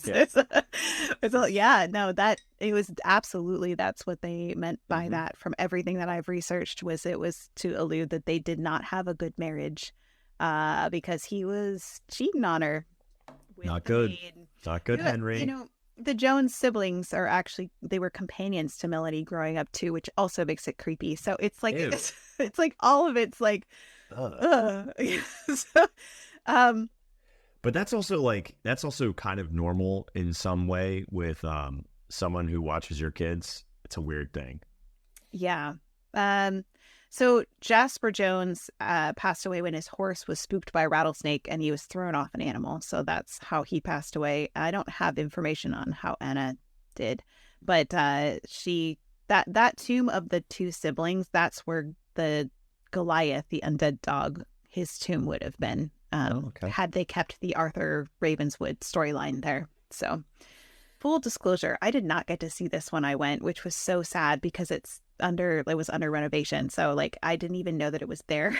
And I was so mad later. And there was oh, it's on the other side. I was I couldn't go there. It was closed off. So anyway, so they have this big old black tomb that has shrouds on it. It's like a mausoleum. And you hear a heart beating really slowly in this one every so often. So, back before they really firmed up the Melanie storyline, some people said it was maybe the beating heart bride or, something like that. It's now pretty much people say it's probably Melanie, but it's really very mysterious. And I think it's meant to be. But what's interesting is this tomb was originally meant for Marie Therese de Bourbon, who was a close friend of the Ravenswood family, who herself was a wealthy socialite from San Francisco. And she came to Thunder Mesa at the behest of Arthur Ravenswood as the sole owner of the Big Thunder Mining Company following the earthquake which killed his brother. So she provided financial aid for Arthur, who had to deal with all the fallout from the earthquake and try to, put the pieces back together after all of that happened to the town. But she was written out, as was Arthur. She just kind of disappeared. So this became, instead of hers, it just became this beating heart, mysterious tomb. So, man, could you imagine that? You pay for the entire town and basically solve their natural disaster resurgence, and then they just throw a giant cloak on you and let your heart beat forever. She got the raw deal on that. She sure did. Do you want to do the hole in the wallet gang? No, do it. I want you to do it. So the hole in the wallet gang is it says it's from 1892, which is actually 1992, right? It was alluding to when this attraction opened. It has a big A and S on the top, and it says "In Memory," the hole in the wallet gang. So these were all the Imagineers that worked on this project. So I won't list them all here because it's a long list, but it's that's where they all ended up, which I think is funny because the hole in the wallet gang, they kept having to cut things to stay on budget. They have no money. So I thought that was clever. Yeah. And then the AS at the top, if you're wondering, is a reference to the British firm Ackland Snow, which we talked about, who did a lot of the portrait work inside Phantom Manor. So AS Ackland Snow. I have Mary Murphy and Frank Ballard, but I don't have anything about them. I can read. I have all the things. Okay. I like that you have things. So what's cool about this one is it'll give you a perspective on Boot Hill, where things are kind of located. So that hole in the wallet gang is over here. And then we have Mary Murphy, 1837 to 1859. Next to Frank Ballard, 1829 to 1859. And in quotes on Mary's, it says, "Till death, ... do us part," is on Frank's. So what do you got? Well, I do have the original concept art for it, which shows the portraits there. The photos are actually photographs of employees who worked for Ackland Snow. So that's who those people are, in case you're wondering. And Ma Ballard's quote of "being over my dead body" is a response, of course, to, it's a visual pun, because if you see that she is behind them and they are above her, so they are over her dead body, so they can be together. So I just think that one's just really clever. I have Leadfoot Fred, which I feel like has to be another Fred Yorger one, but "Here lies Leadfoot Fred, danced too slow, and now he's dead." And it shows some cowboy boots with holes in them. How would you die from getting shot in the ankles and the feet, except for bleeding out? That would be it, right? Oh, it looks like he had quite a few bullet holes, so Yeah, he did. it's hard to say. Should have went to the barber. He could have gotten fixed up.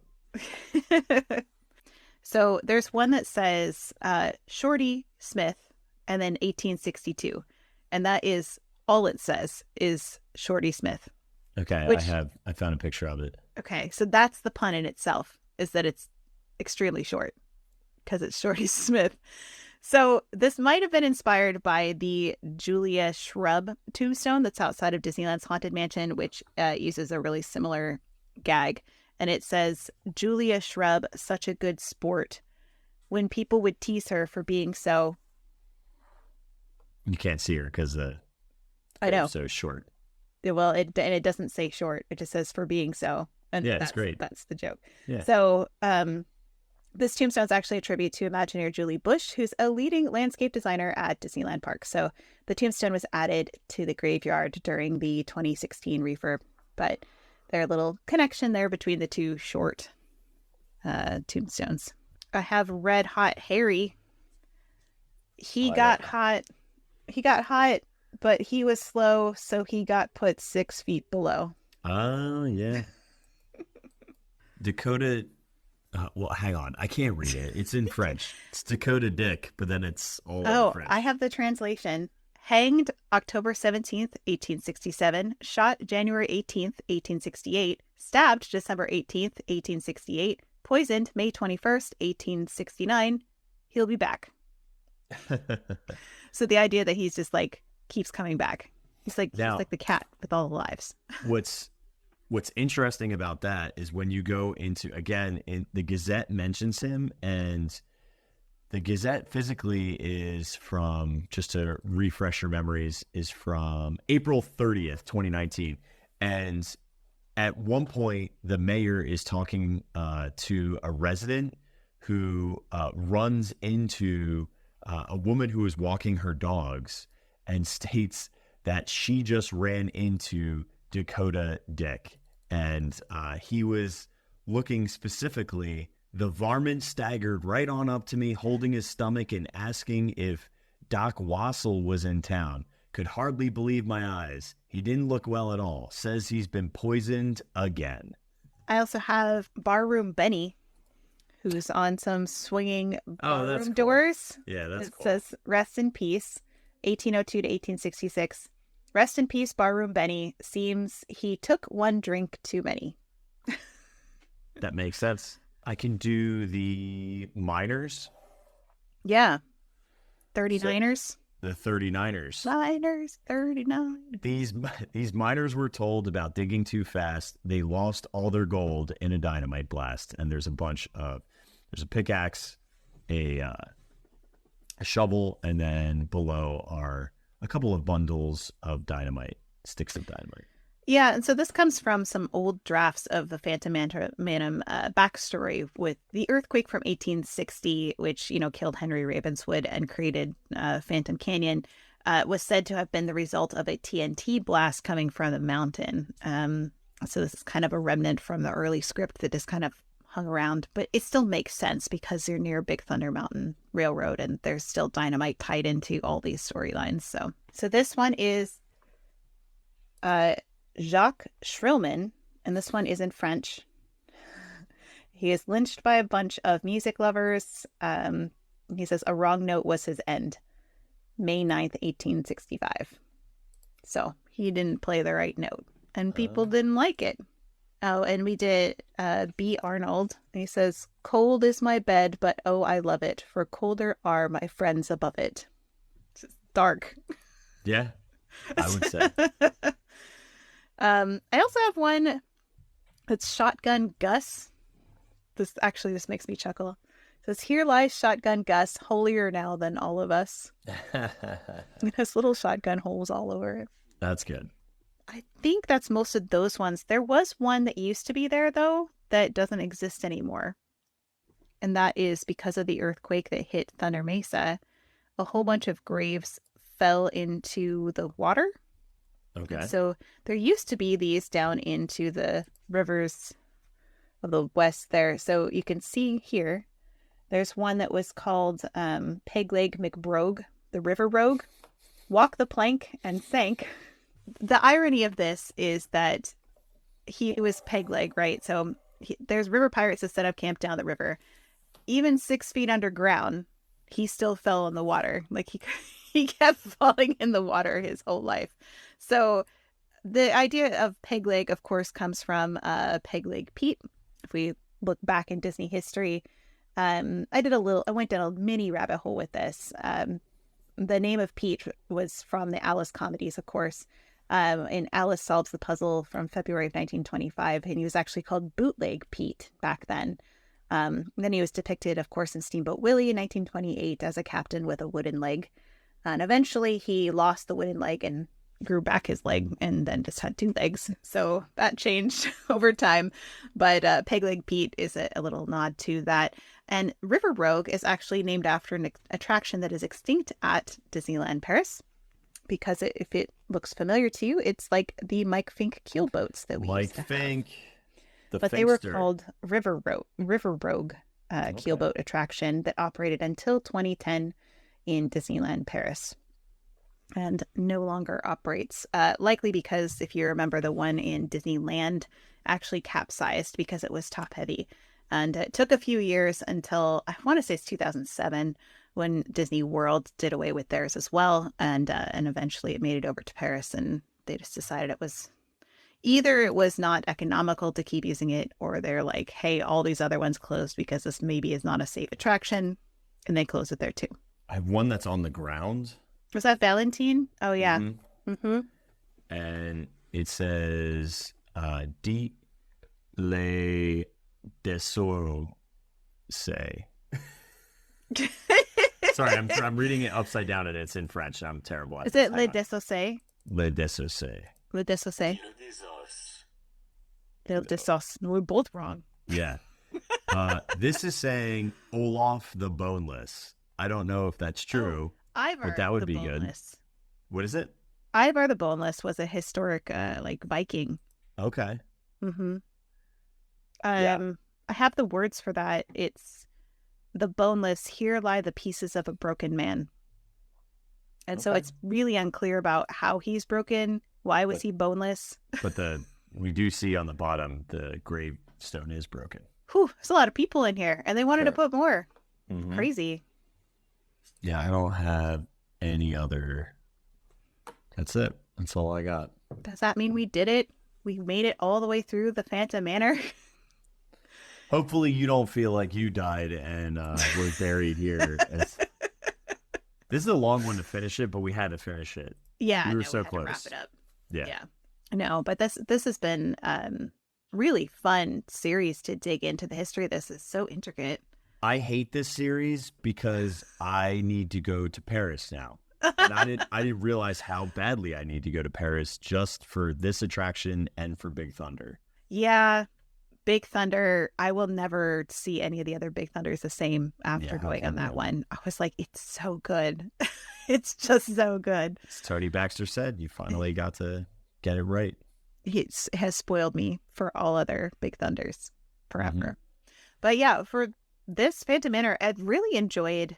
I actually, because I've been making content as we've been doing these series on some of the things that we've learned, it's been really interesting that I've had a lot of people react that were used to the original version. They like the original portraits. They really loved all of the original storyline or whatever they had for Melanie, and they really dislike the changes that they put in it. You know, and I think that's true of a lot of Disney things that happen. People get, you know, very attached, nostalgia. You know, and I totally get that. You know, I'm coming at it as like, I went to it once like a decade ago and I barely remember it. And so I don't have that strong nostalgic connection. So I really like what they did to it. But that's also looking at it from my perspective of, I didn't, you know, live in the old version for a long time. And if they updated our, you know, Haunted Mansion and they took out the Marc Davis portraits, I probably would throw a fit. So, you know, like I get it. You know, I get that there's those strong feelings about it, and it's okay to have those feelings, you know, but it's just express them in a healthy way. Yeah, don't go into the vortex like Melanie Ravenswood. Just like floating. She's literally diving. It's like she's sliding to home plate. Between that and like what the Phantom looks like at that point in the attraction, I was like, what is happening here? I think that's how everybody felt by the end of the attraction. They were like, let's just finish this. Like, we're done. Like, I'm done. I'm tired. Well, all right. Shall we wrap it up? Sadly, yes. Yeah, I know this has been a really fun one. This is a good one. This is a real good one. You know, I always enjoy researching and finding new facts about things that are interesting to me or not interesting to me, even more so those ones, because you get an appreciation for something that you probably would have just completely glossed over. And I think that's the beauty of Distory. That's the beauty of the deep dives, is we get to explore the things that usually are not explored. So I thought this was another really successful one. And sadly, we all need to book our Parisian trips to experience this now. Yeah, this was really fun. I'm proud of us for not going 16 episodes into this, because we probably could have stretched it if we wanted to. I don't know. I feel like we covered it enough in 3/4 episodes. So I think this. I think it's 4. I think this is 4. All right. Well, let's wrap it up. Thank you, everybody, for joining us for this episode of Distory. It's been really fun to go through the Phantom Manor with you guys step by step and talk about the elaborate backstory, all the changes they've made, and really just get to dig into what makes it unique as a haunted mansion / Phantom Manor. Kirk, do you have any final thoughts here as we wrap up? If you are trying to get married and your father doesn't approve, go somewhere else to get married. Don't stay in the same estate. That's right. You'll get stuck there forever. Yep. And you'll end up in the vortex. And nobody wants that. Nobody wants that. But Barry Claude will always be there for you. Yeah. He just can't take a hint. That's true. All right. Thank you, everybody, for being with us for this series. This has been so much fun to do with you guys. And we'll be back as we head towards the holidays. We have some really special episodes lined up for some unique holiday things, some that are extinct, and we'll just dig into those soon. So thank you for joining us, and we'll see you next time for Distory. Bye.